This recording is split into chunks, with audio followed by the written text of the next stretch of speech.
This is Vipa Podcast. Thank you for joining in our morning daily devotion.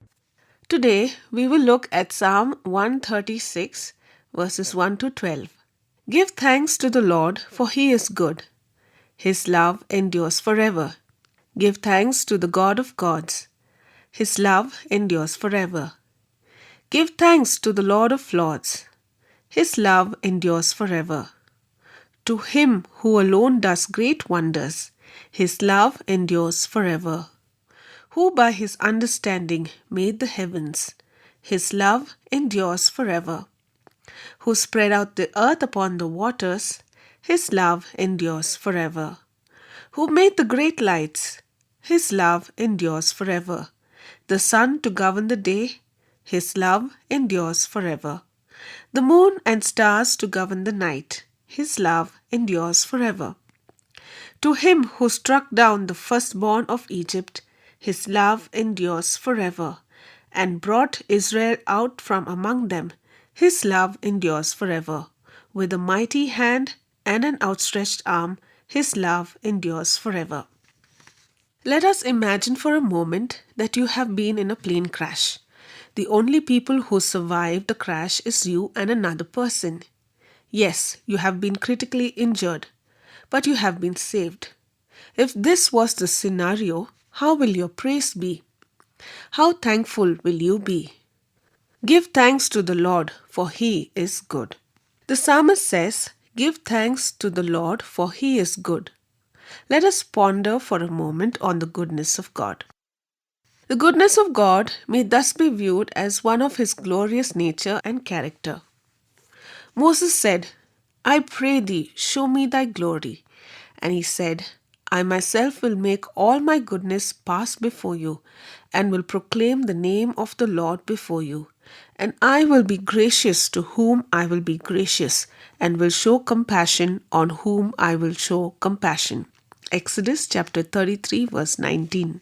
Let's pray that God will reveal his goodness in your life. Worship him, for God is good.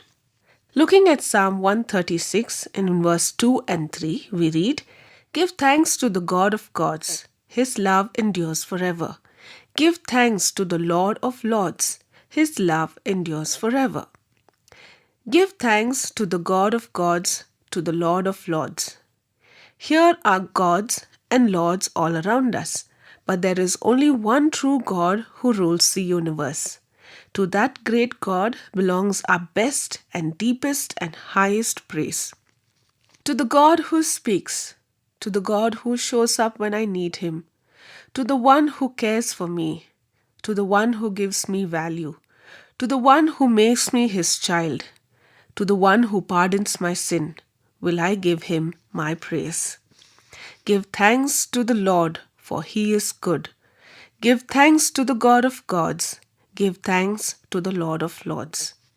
Give thanks to him who alone does great wonders, who by his understanding made the heavens, who made the great lights. His love endures forever. The sun to govern the day, his love endures forever. The moon and the stars to govern the night, his love endures forever. Think about this. God created light. First, the sun to govern the day. The sun is no doubt the greatest light we know. We cannot look directly at it, and yet we cannot live without it. He created the moon and stars to govern the night. Isaiah said, with my soul have I desired thee in the night. There is something mysterious and compelling about the night. Have you ever gone out for a walk in the night and gazed up at the moon and the stars and felt compelled to thank him? The moon and the stars draw your attention up toward God and to praise him. As great as these lights that govern the day and night are, they are merely created instruments from God to whom we are to be thankful. David said, when I consider your heavens, the work of your fingers, the moon and the stars which you have set in place, what is man that you are mindful of them, human beings that you care for them? Psalms 8 verse 3 and 4. Let us give praise to our God, our Creator. When we consider all the wonders of nature, thank God for it. Every rainbow, every waterfall, every majestic mountain top, as the leaves change to red, orange, gold, and brown. What is it that you are thankful to God for? For more details, please contact 916364252164 or email us to info@fibaonline.org.